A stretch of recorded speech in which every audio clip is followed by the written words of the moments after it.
Attention all student of 6th semester electrical final year in daytime for the course of energy conservation and management. There are only 2 topics remain. I have completed 7 topics and their videos are available on YouTube. So I think you have done the study on the basis of that. Now there is a topic number 8, it is cogeneration, and topic number 9, it is risk analysis. So cogeneration topic, it is I take today, in which we have to discuss only cogeneration. What is the definition of cogeneration? How can we explain the cogeneration? And then there are 2 types of plants available in cogeneration, that is topping cycle cogeneration plant and bottoming cycle cogeneration plant. So today I think I will complete both the topic risk analysis and this cogeneration. So cogeneration is basically what happen in large industries. The heat is produced by burning of coal or furnace oil. So whatever type of heat it is used for the main process, after main process there is rejected heat is available. So with that rejected heat, if we run a turbine, produce a steam by boiler, and then it is fed to the turbine, then we can run the generator. So this type of generation is called cogeneration.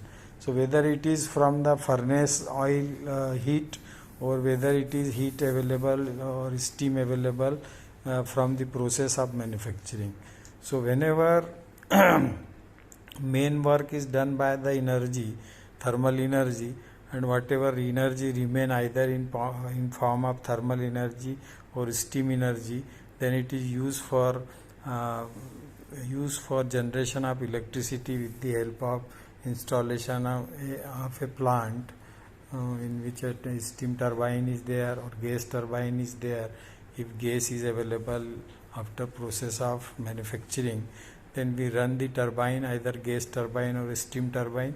It is coupled with a generator, so we can get the electricity. So this type of generation, there are so many large scale industries, they are producing energy or electrical power in terms of the megawatt capacity may be less. Normally 2 megawatt, 3 megawatt, 5 megawatt, maximum up to, I have seen up to 8 megawatt power can be generated by cogeneration. So cogeneration is a process where main fuel used for process of manufacturing and whatever rejected fuel after process of manufacturing is available with the system, it is used for producing steam to run the steam turbine, or if it is a gas fuel available, then to run the gas turbine by this residual fuel after the main process is completed of manufacturing of any product in the industry. So cogeneration definition, you understand that is generation with the help of main process steam or main process thermal energy, which is remainder after the main process is over, and whatever rejected portion of that energy from the main process, that will be utilized to produce electrical energy or electrical power. It is called cogeneration. So there are 2 types of plant available in the industries. One is called topping cycle cogeneration plant and one is called bottoming cycle cogeneration plant. So in topping cycle cogeneration plant, what is the sequence of action is there, that first they produce heat with the help of burning of coal or fuel, okay, and then they produce steam, and this steam run a turbine, and then they produce electricity. So here first production is taken place of electricity, and whatever steam available after condensation from the condenser, that heat is taken for the process of manufacturing. Means first work it is done that produce the electricity, by generation of steam either by coal or by gas, and that available energy is fed to the steam turbine or gas turbine. So you generate electrical power, and after generation of electrical power, whatever energy remain in form of steam or gas, it is diverted to the process of manufacturing. So this is called the topping cycle generation cogeneration plant. Okay, means in topping cycle, first aim or first objective is to produce electrical energy, and second objective is to use the remainder energy for the process of manufacturing. So this is the cogeneration plant of topping cycle. Bottoming cycle cogeneration plant is just reverse of it. Reverse of it means first energy, thermal energy or energy available in form of gas or coal, it is first utilized for manufacturing process, and after manufacturing process whatever rejected energy available in form of steam or flue or in form of gas, it is run or it is fed to a turbine. If it is gas, so it feed to the gas turbine, and if it is steam, then it is feed to the steam turbine.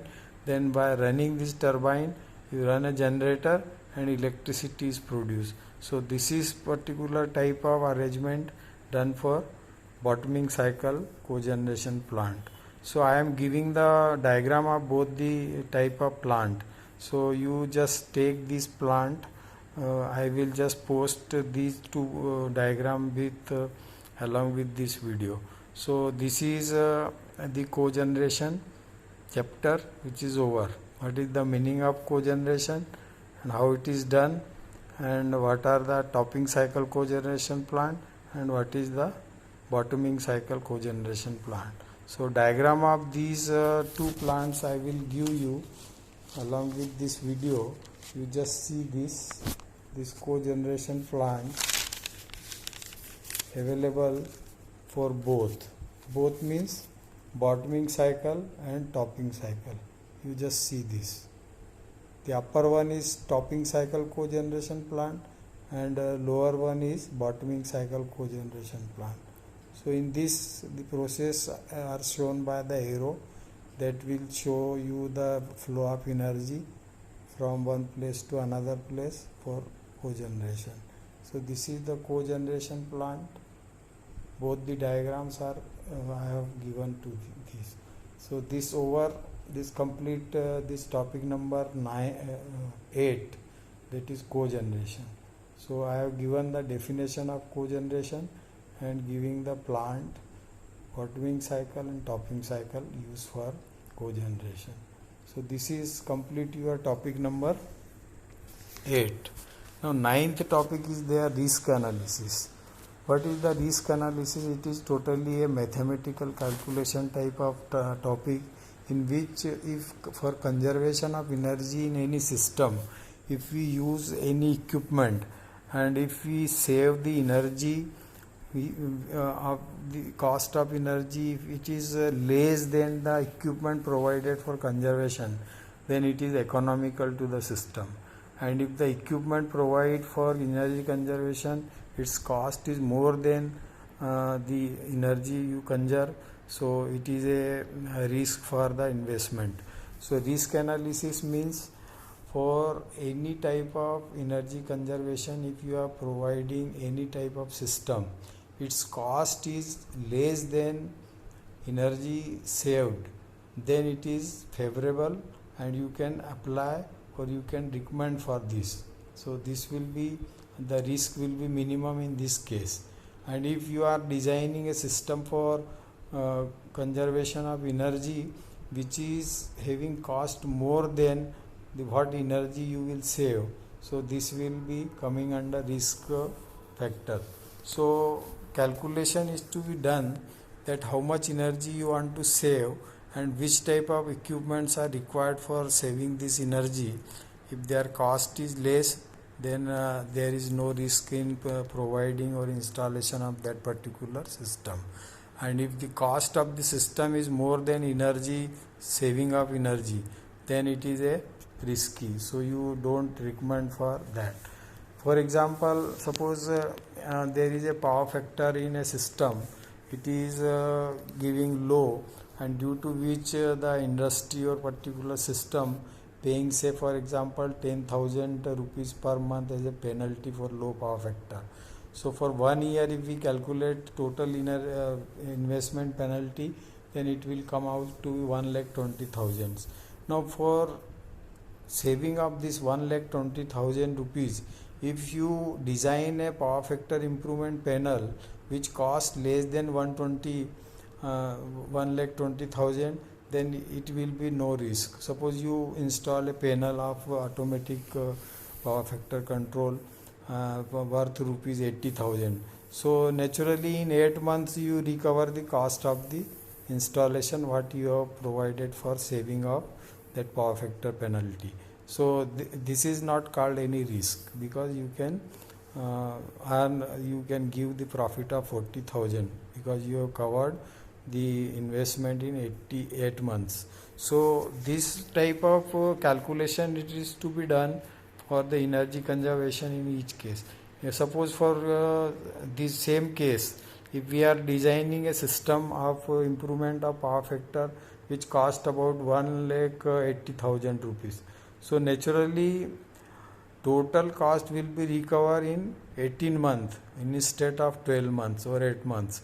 So this time analysis is to be done whenever we recommend any type of energy conservation equipment for the system. So you should check that what is its buyback period, means in which period we can have the similar amount which is we have invested for generation for the conservation of energy. If the time is less and you recover in the short duration, then this will be economical.